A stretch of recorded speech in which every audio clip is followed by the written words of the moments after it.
Hi guys, I'm Rowan, and today I will be talking about e-waste and the problem it has caused. So, what is e-waste? E-waste is also known as electronic waste. Electronic waste is unused personal electronics that people no longer uses, and they are said to be discarded and recycled.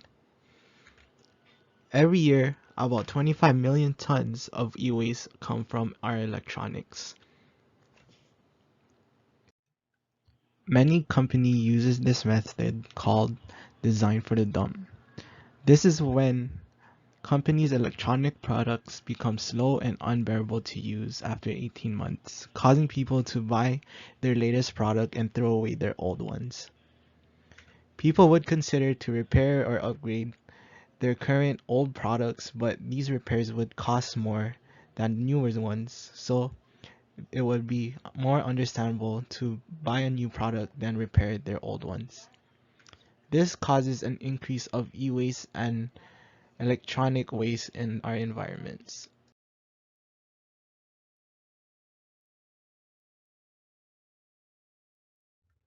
So what happens to our e-waste? Many people would say our e-waste are being recycled. However, many of our e-waste are not being recycled. Our e-waste are sent and shipped to other countries such as India and China.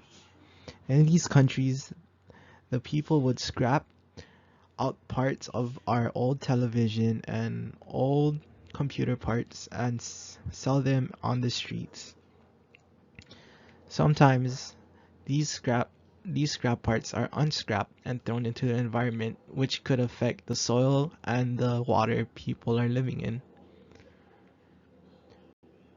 Due to this, many health problems and environmental problems arises. There are many problems with e-waste that are sent to other countries.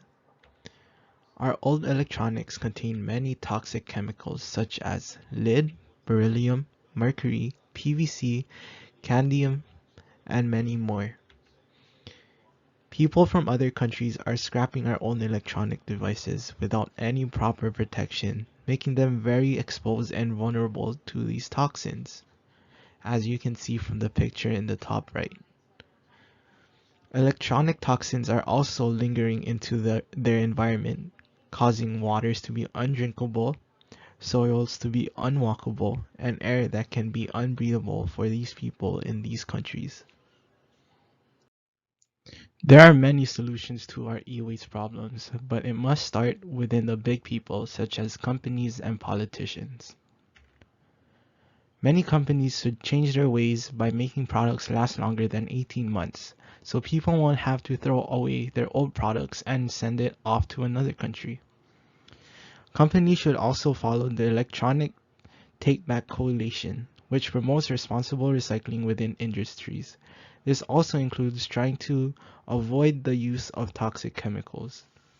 By doing this, inventors would be motivated and be innovated to make products last longer. Companies and countries such as the United States should not send their electronic problems to other countries. The United States and companies have many equipment such as protective gear of these toxins, which can help deal with our e-waste problems. And this will prevent the spread of toxic chemicals all across the ocean. Repairs and upgrades should also be less expensive to prevent technology from going to waste. Companies are not the only source to fix our electronic problems and e-waste problems, but we can do it too.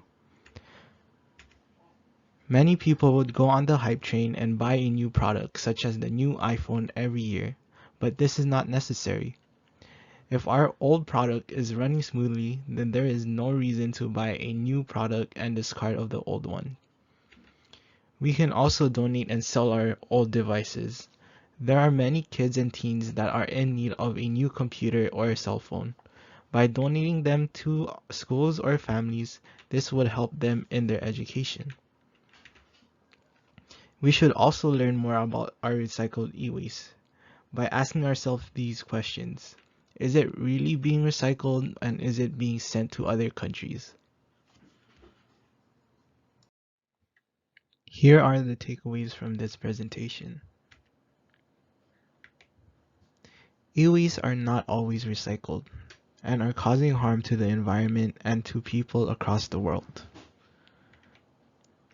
Design for the dump might be good for many companies, but it's very harmful for others, including people who are scrapping our e-waste.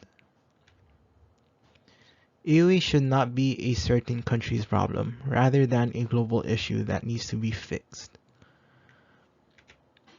And there are many ways to reduce e-waste, from companies to ourselves, and doing so would bring the amount of e-waste around the world down. Thank you for watching, and I hope that you learned something from my slides and are able to take action to reduce the amount of e-waste that is hurting our environment around the world. Thank you.